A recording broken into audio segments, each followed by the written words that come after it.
Get ready for an adventure that will take you to some of the worst airports in the world, where you will see everything from icy runways to tabletop landings that put pilots' preparation and abilities to the test.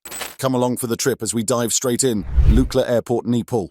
The Lukla Airport in Nepal, which serves Khumbu in the Solukhumbu district, was renamed Tenzing Hillary Airport in January 2008, in remembrance of the first two climbers of Mount Everest. This airport in Nepal is often used by tourists going to Mount Everest. For more than 20 years running, the airport has maintained its ranking as the world's most hazardous. The elevation of the airport is 8,000 feet, 2,438 meters.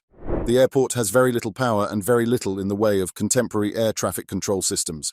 The landing and takeoff strips are relatively short. The pilot must maneuver across the mountainous terrain in strong gusts with diminishing visibility, making the landing challenging. Situated on a cliffside, the airport's minuscule 729-foot, 527-meter runway slopes upwards to facilitate aircraft deceleration. Furthermore, Lukla's meteorological conditions are wildly unpredictable, said to be the highest airport since it is in proximity to the Everest base camp.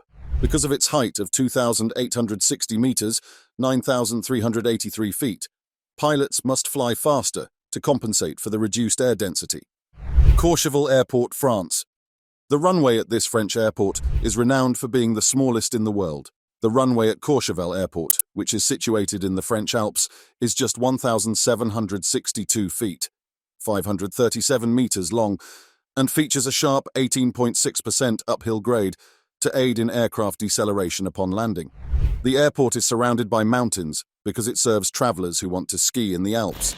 Pilots must not only navigate these mountains, but also land the aircraft at acute angles to slow it down. Pilots need to meet certain requirements to use the airport, including completing a test given by a mountain flight instructor and maintaining their rating by making at least one trip there every 6 months. To appreciate this runway nestled in the Alps, use caution, commit to rigorous training, and make meticulous plans. Toncontín International Airport, Honduras. The distance between Teniente Coronel Hernán Acosta Mejía Airport and Toncontín International Airport is 6 kilometers, and the airport serves the Honduran city of Tegucigalpa. The airport serves both military and private aviation. The History Channel's program, Most Extreme Airports, included this hazardous airport in their list of the most dangerous airports. For all aircraft, the approach to the airport is regarded as one of the hardest in the world, particularly in bad weather. The pilot must take specific precautions to avoid colliding with the mountains, since the airport is located in a hilly area. Aircraft comes to an abrupt halt due to the incredibly small runway. Barra International Airport, Scotland. In the northernmost point of the island of Barra, in the Outer Hebrides of Scotland, the broad, shallow harbour of Traig Moor is home to the Barra International Airport, sometimes called Barra Eilgry Airport. It is also the only airport in the world to utilise a tidal beach as its runway, making it a very risky airfield. Pilots may only get to Scotland's Outer Hebrides Island when the tides have cleared the seabed. Princess Juliana International Airport, St. Martin.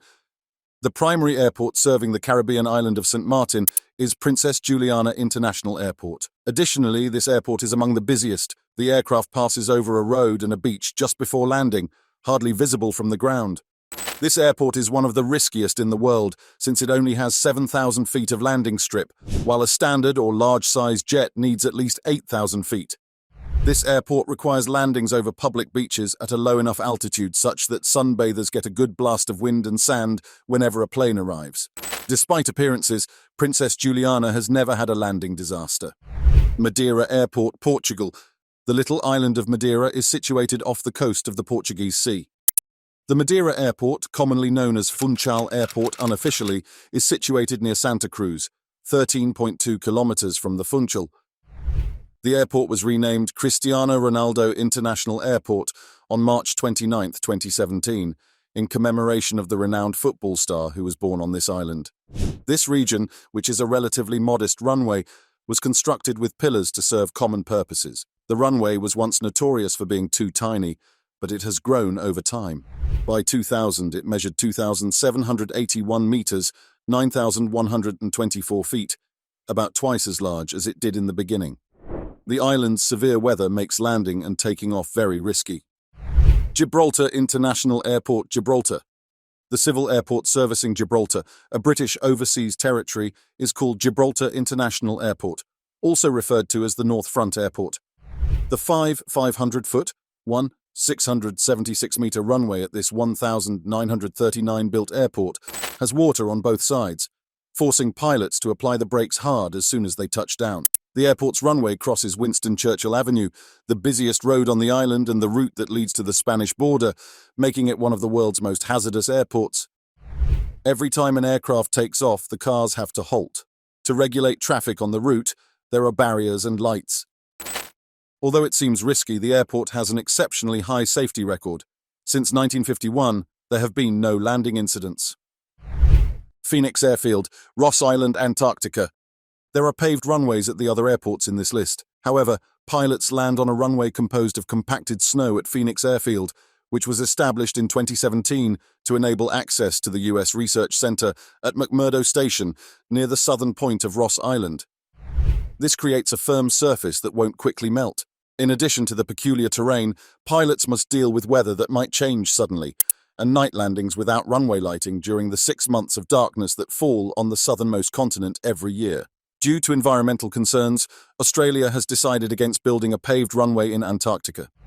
The last recorded deadly landing in Antarctica was in 1966, despite the dangers associated with flying there.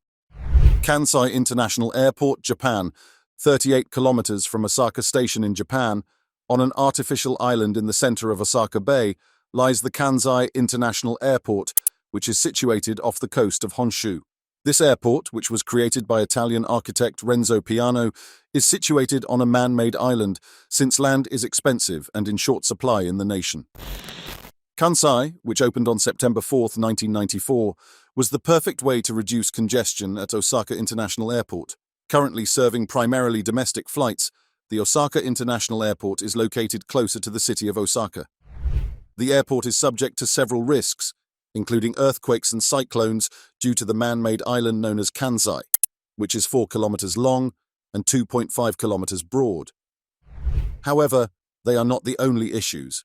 According to some predictions, global warming will raise sea levels over the next 40 to 50 years, submerging the airport under the ocean.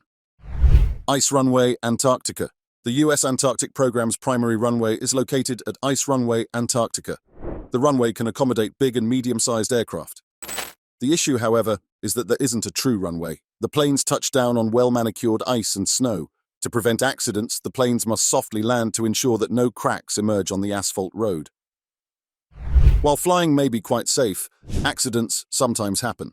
The final approach and landing are still among the riskiest aspects of any flight. These stages account for over half of all fatalities. However, the number of fatal jet airliner accidents worldwide decreased from 40 deaths per million flights in 1959 to just 0.05 deaths per million flights in 2021 as a result of advancements in aircraft technology, more effective air traffic control, and improved training programs for pilots and mechanics.